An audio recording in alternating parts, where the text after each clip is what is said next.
igitondo cyiza kandi cyuje umugisha. Bene data, kuryama no kubyuka ni imbabazi z'Uwiteka. Buri mwe mwese mutuye ku migabane itandukanye y'isi muhawe ikaze kugira ngo dusangire nanone kandi ifunguro ry'umunsi wo ku itariki 5 z'ukwezi kwa mbere mwaka wa 2025. Insanganyamatsiko iragira iti kwirengagiza ko hari urubanza ufite mu rukiko sibyo bituma rudacibwa. Kwirengagiza ko ufite urubanza mu rukiko sibyo bituma rudacibwa. Mbere yuko dusoma ijambo ry'Imana nyirizina, reka mbaririmbire indirimbo ya 286 mu gushimisha igira iti biba mu gitondo. Niturangiza dusome ijambo ry'Imana.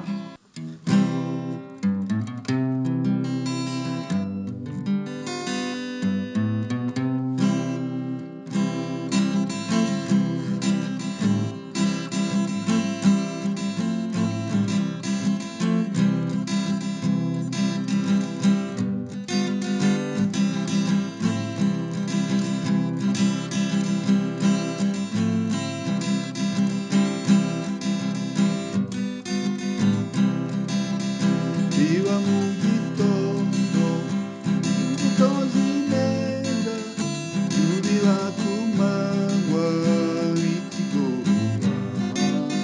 Rindira ko zera maze basarure, tuza tunimiba tunezerewe, tuzanezerwa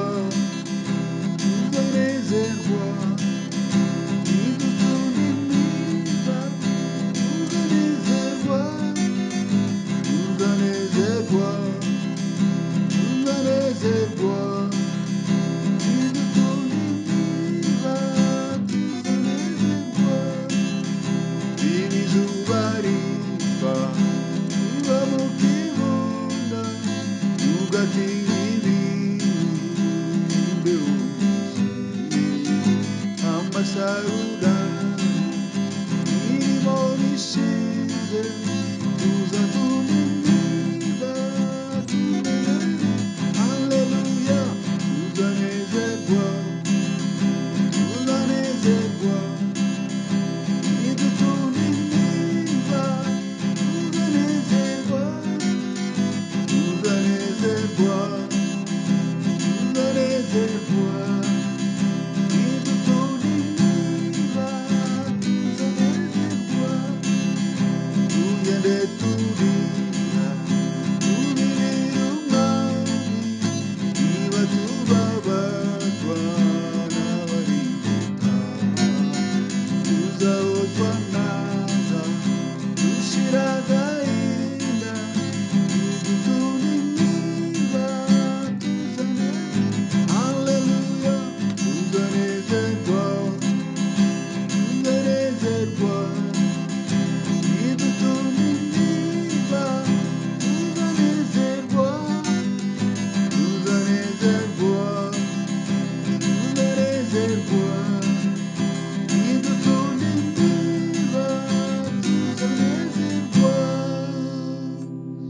Haleluya, haleluya, haleluya. Bene data, umuririmbyi aririmbye neza cyane, yaravuze ngo tuzanezerwa nidutunda imiba, tuzanezerwa.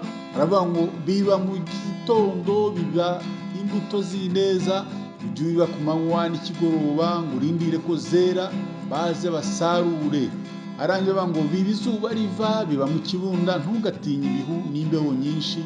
Amasarura n'imirimo bishize tuzatunda imiba.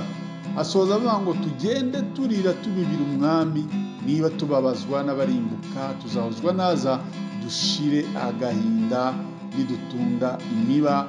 Haleluya, haleluya. Reka dusome ijambo ry'Imana bene data, hanyuma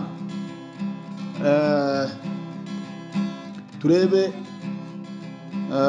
Abaheburayo ibice 9 murongo wa 27 tugeze kuri 28.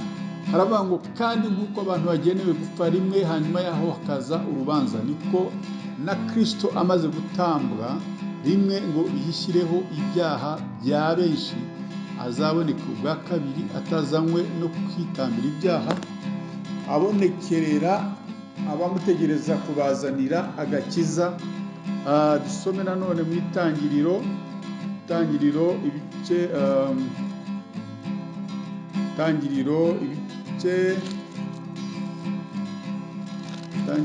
bitatu, ibice bitatu umurongo wa 19 haravuga ngo gututubikana ko mu maso hawe niko kuzaguhesha umutsima, urinde ugeza ubwo uzasubira mu butaka, kuko arimo wakuwe uri umukungugu, mu mukungugu nimo uzasubira. Bene data,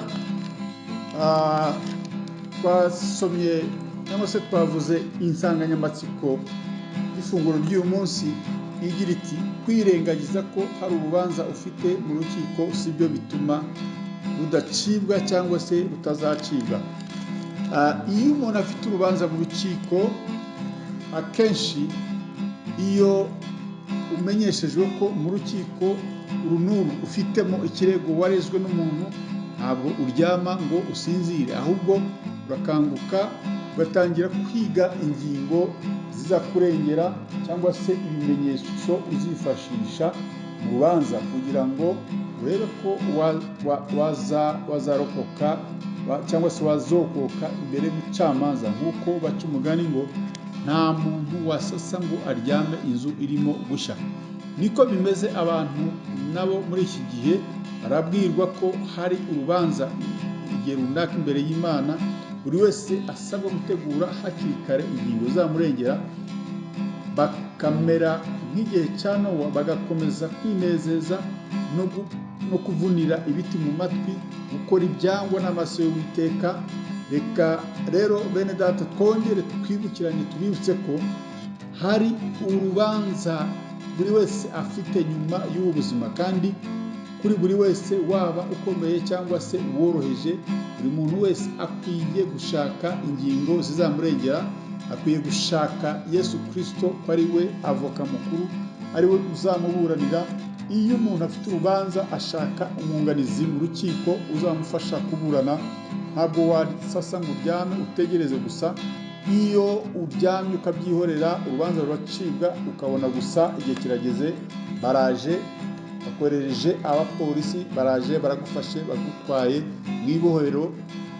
Niko bizamera rero n'uzaba atarashatse ingingo zamurengera, azisanga rero ajyanwe mu ibohero cyangwa se gehenomu y'iteka n'iteka, aho azahora ababazwa. Ni ngombwa ko rero buri wese ashakisha uko yabona ingingo zizamurengera.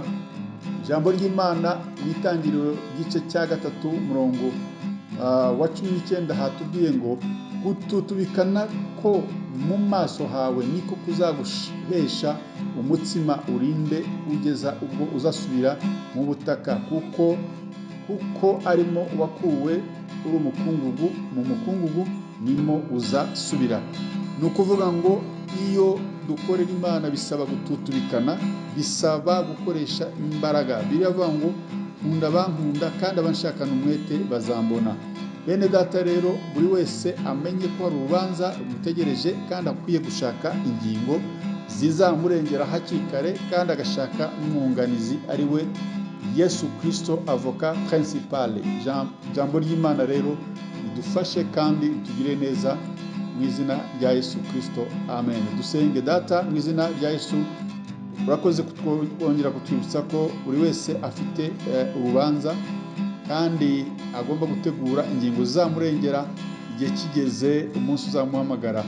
Fasha umuntu wese wumva iri jambo abashe gukanguka, yitekerezeho, kandi amenye ko agomba gushaka hakiri kare, akivugira agihumeka, ingingo zizamurengera no kwizera wowe Yesu Kristo nk'umwami n'umukiza, kugira ngo uzabashe kumubera umwunganizi cyangwa se umuvugizi.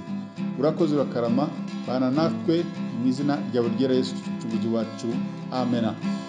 mwari kumwe na mwene so muri Yesu Kristo Bishop Apollinaire Musafiri Gakombe, Mushumba mukuru w'itorero The Evangelical Covenant Church of Rwanda ECCR. Imana y'amahoro ikomeze kubarinda, mugire icyumweru cyiza n'amateraniro meza. Shalom, shalom, shalom.